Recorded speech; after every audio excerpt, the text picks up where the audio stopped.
You know, in a way, I agree. If you think about that stuff, like the size of the audience and how much it will appeal to a reader, you go nuts really quickly.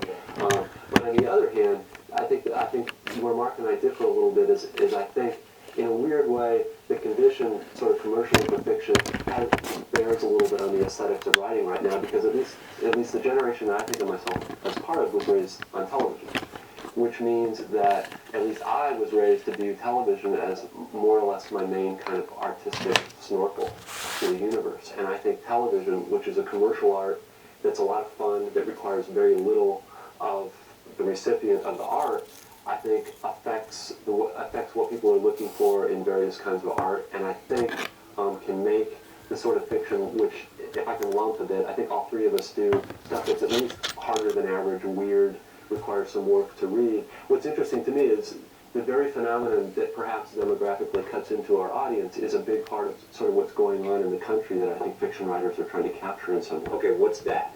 Oh boy. I hope this is a 4-hour segment. Well, it is. It's cool. Reduced by 3 hours and 45 minutes. I guess as far as I can see, fiction for me, mostly as a reader, is a very weird double-edged sword. On the one hand, it can be difficult and it can be redemptive and morally instructive and all the good stuff we learn in school. On the other hand, it's supposed to be fun. It's a lot of fun, and what drew me into writing was mostly memories of really fun rainy afternoons spent with a book. It was a kind of a relationship. Now, why did that draw you into writing? Because I mean, the love of the book made you want to make them be a part of the. Well, I think, see, this gets real abstract. I think part of the fun for me was being part of some kind of exchange between consciousnesses, a way for human beings to talk to each other about stuff that we normally can't talk about. Like, we're sure not going to be able to talk about this stuff here, you know. The thing that interests me in a lot of the stuff I think that I do has to do with, I think, a lot commercial entertainment, its efficiency, its sheer ability to deliver pleasure in large doses, changes people's relationship to art and entertainment. It changes what an audience is looking for. I would argue it changes us in deeper ways than that. And that some of the ways that commercial culture and commercial entertainment affects human beings is one of the things that I sort of think serious or arty fiction ought to be doing right now. And it cuts in a different way too, because I think 50 years ago somebody setting out to write a scene at a precinct house basically, would go to a precinct house and feel that pretty much anything they had to say about it would be fresh and interesting. And now, if I sit down to write about, I basically won't write about a precinct house because I see so many of them on TV. They do such a slick job. I'm completely captivated by that, and so that's in my head whether I want it to be in my head or not. And in your reader's head. And in my reader's head as well. And so I consider myself my own reader, and so I kind of consult my entertainment habits. So to say that I don't think about an audience is both true and not true, because I think about myself as an audience, and that audience is one that has had its expectations regarding all kinds of narrative art profoundly changed by what's happened in the last 50 years. I think it's a tough audience. I mean, if we can make a monolith out of this audience we're talking about, for the sake of discussion, a young audience raised on television is used to receiving its entertainment in these kinetic bursts.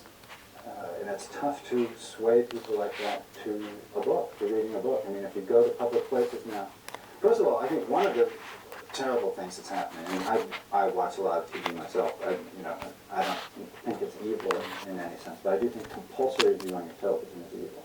One of the last refuges in which we can read anymore are these sort of well, and it's only between 9 and 12:30. It could be worse. A brutal regime. we have these Dictatorial, that's it.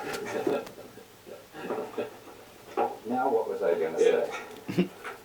These sorts of interstitial zones where people read, like waiting for planes, waiting for things. That's sort of the last refuge of peace and quiet. Well, it's no longer, because now you go to an airport and they have television there. Yeah. So Checkout lines.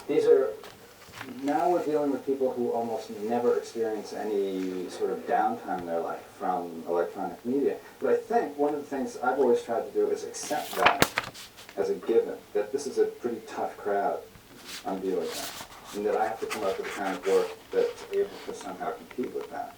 There's in Baudelaire talked about this great little preface to Flowers of Evil where he said, "Hypocrite reader, my brother." I mean, so I have the same kind of feeling where I realize pragmatically that I have to bond with people. I have to somehow devote my work to people that may not be such great readers anymore. But it sounds as if you're almost saying the opposite of what you started out saying. It sounds like you're molding your fiction very much to the kind of readership you expect.